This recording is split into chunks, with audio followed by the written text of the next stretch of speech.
എല്ലാം നേടിയത് ആരാണ് ഇവിടെ? ചിലതൊക്കെ നടക്കും, ബാക്കി ചിലത് എന്നെങ്കിലും നടക്കുമെന്ന് വിചാരിച്ച് അങ്ങോട്ട് ജീവിക്കും. കഴിഞ്ഞ ദിവസം കണ്ണൂർ ആലക്കോട് പള്ളിപ്പെരുന്നാളിന് കണ്ട കാഴ്ചയാണിത്. ആരും ശ്രദ്ധിക്കാതെ പോയ കുറച്ച് നിഷ്കളങ്കമായ മുഖങ്ങൾ. ഒന്ന് ഓർത്തു നോക്കിയാൽ ഇങ്ങനെയൊക്കെ തന്നെയാണ് എല്ലാവരുടെ കാര്യം. എന്തെല്ലാം സ്വപ്നങ്ങളുണ്ടാകും അല്ലേ? എന്തെല്ലാം ആഗ്രഹങ്ങളുണ്ടാകും. സാക്ഷാത്കരിക്കാൻ പറ്റാത്ത കുറേ അധികം കാര്യങ്ങൾ. ഒന്ന് ഓർത്തു നോക്കിയാൽ ഒരു കാര്യം മാത്രമേ ചിന്തിക്കാനുള്ളൂ അല്ലേ? പ്രതിസന്ധികൾ നിങ്ങളെ കീഴ്മേ മറിക്കുമ്പോഴും ഓർക്കുക, ഈ സമയവും കടന്നു പോകും. നിലാവിൻ്റെ വെളിച്ചത്തിലൂടെ ഇരുട്ടിലകപ്പെട്ട സ്വപ്നങ്ങളും കൂടുതലധികം പ്രകാശത്തോടെ മുന്നോട്ട് വരട്ടെ.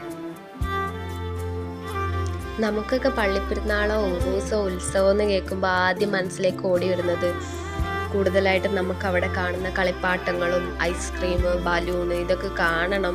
അതേപോലെ തന്നെ അതൊക്കെ കുറേയൊക്കെ കഴിച്ചു നോക്കണം, വാങ്ങിക്കണം. അതേപോലെ അവിടെ പോകണം, ഗാനമേളയായാലും എന്തായാലും കഴിച്ചവരായാലും അതൊന്ന് കാണണം, ആസ്വദിക്കണം എന്നൊക്കെ ആയിരിക്കില്ലേ. പക്ഷേ ഇവരുടെ കാര്യവും സത്യം പറഞ്ഞാൽ ഇവരൊക്കെ ഒന്ന് ജീവിക്കുകയാണോ? നമ്മളെപ്പോലെ തന്നെയാണ് ഇവരൊക്കെയും. എനിക്കുണ്ടാകും ഒരു ദിവസം, അല്ലെങ്കിൽ എനിക്കും വരും ഒരു നാൾ അല്ലേ എന്നൊക്കെ കരുതി അവരും ജീവിക്കുകയാണ്. Stay happy, stay healthy all.